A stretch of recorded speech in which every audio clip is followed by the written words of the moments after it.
Magandang araw po sa inyong lahat. Welcome po sa Makapili TV. Nababash ngayon si Senator Marcoleta dahil sinasabi ng marami siya ay isang pro-China. Dahil nga sa mga remarks niya na sinasabi niya na kailangan muna natin ipatala yung West Philippine Sea para ma-recognize yan ng international community. Kasi parang lumalabas dito wala pang ginagawang hakbang o kung meron mang nagawang hakbang na ang Pilipinas para ma-recognize yung West Philippine Sea, hindi pa sapat kasi nga kumbaga hindi pa yan kilala, hindi pa yan nire-recognize ng buong mundo. So tayong mga Pilipino lang ang nakakaalam na merong West Philippine Sea. Kasi 'di ba kung ninyong tatandaan, especially itong mga batang 90s, na kapag nung panahon nang tayo nasa elementarya, 'di ba? Ang tawag talaga diyan South China Sea, hindi naman West Philippine Sea. Pero nag-start lang yan na ipakilala nung pinirma na nga ni Pinoy yung kanyang administrative order na tinatawag na yung West Philippine Sea para nga mas makilala. Pero ang problema, sa Pilipinas lang yun.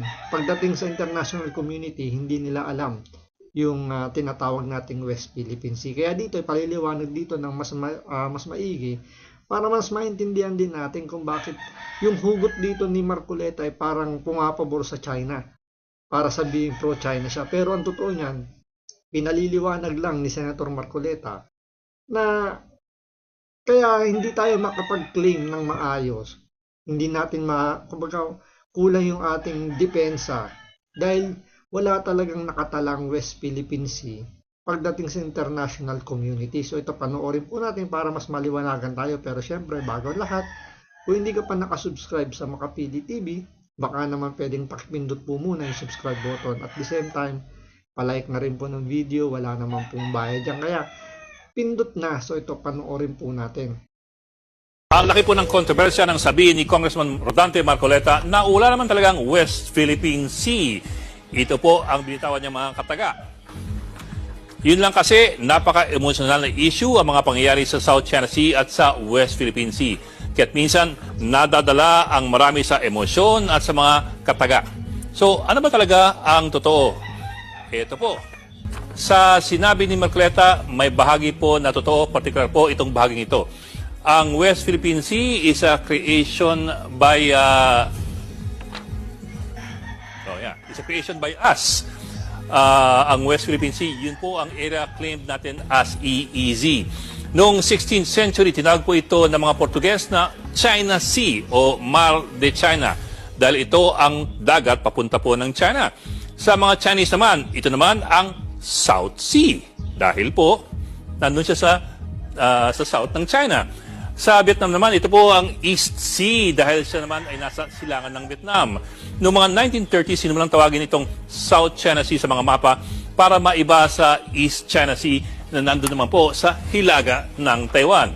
Toong 2012, pinirma ni Pangulong Aquino o Pangulong Benigno Aquino ang Administrative Order Number 29. Sa ilalim po nito, ang maritime areas na sakop ng ating EEZ, yung Exclusive Economic Zone, ay binansagan niyang West Philippine Sea. Sa Section 5... So, ibig sabihin, malinaw na malinaw, administrative order, tayo lang po. So, nag-start yan kay Pinoy na, kumbaga, Pilipinas lang yung nire-require. Tayo lang nakakaalam na merong West Philippine Sea.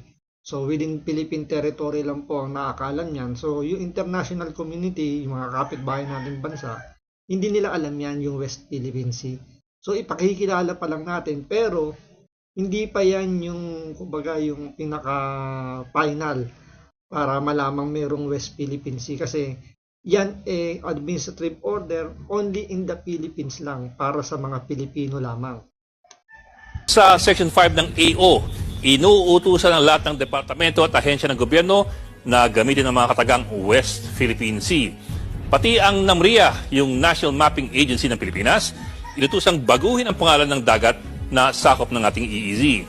Bilang isang admin order, wala naman po ito talagang direktang bisa sa international level. Internal lamang po ito at para sa mga ahensya ng gobyerno at pati sa ating mga nag-iimprenta ng mapa. Pero may dagdag po dyan.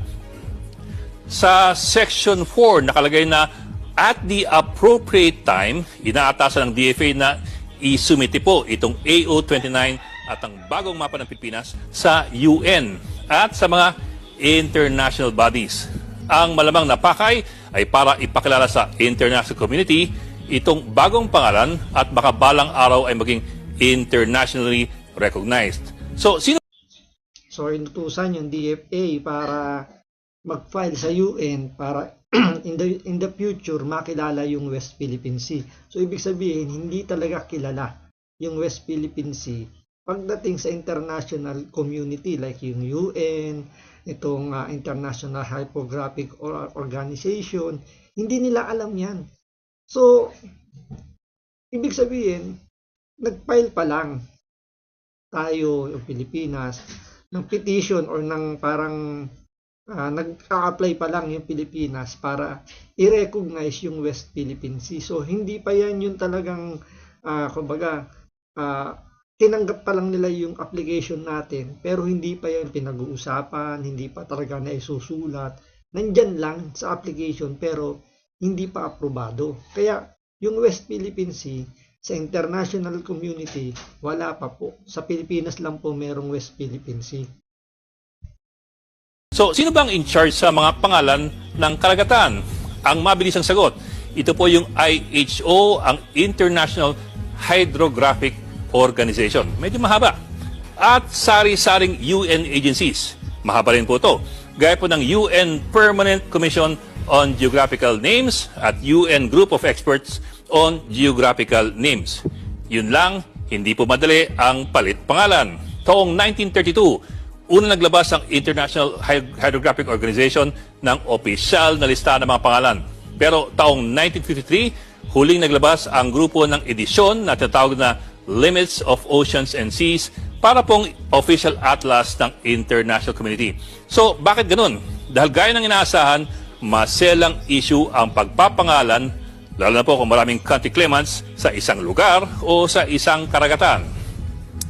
Ang IHO kasi ay kinabibilangan po ng mga member countries na may kani-kanyang maritime domains at merong kani-kanyang interest. Halimbawa, ito pong dagat sa pagitan ng Japan at ng Korea, gustong tawagan ng Japan na Sea of Japan. Ang gusto naman ng Korea, tawagin siyang East Sea. Ito naman po ang mas bago. Si US President Donald Trump gustong palitan ang pangalan ng Gulf of Mexico at gawing Gulf of America. Naglabas na nga siya ng kautusan sa US government para po gawin yan. Ang bawi po No, tingnan nyo kahit si Donald Trump, di ba? Naglabas siya ng kautusan para palitan yung Gulf of Mexico. Pero hanggang ngayon, ang ginagamit pa rin natin o yung alam natin is Gulf of Mexico, hindi pa yung Gulf of America. So ganyan din yung nangyayari sa Pilipinas. Hanggat hindi yan nababago sa international community, tinatawag pa rin yung South China Sea. Hindi West Philippine Sea. Tayo pwede natin gamitin West Philippine Sea kung sa ating territory lang. Pero pagdating sa international community at yan ilalaban mo, hindi yan kikilalanin, hindi nila alam yung West Philippine Sea na yan. Kaya nga tawag nila dyan sa mga islands, di ba, hanggang ngayon. Dahil nga sabi nga rito, mahirap magpatala, magbabago ng mga pangalan. Especially sa portion na yan, dahil nga maraming undisputed island. So, ibig sabihin undisputed, hindi alam kung sino yung dapat magmay-ari. Yung nga lang, real talk, in reality talaga, kung sino yung may perang bansa, sino yung mayamang bansa, sila yung may kakayanang mag-improve ng islands, di ba? Tulad nga ng ginawa ng China ngayon dun sa mga artificial island.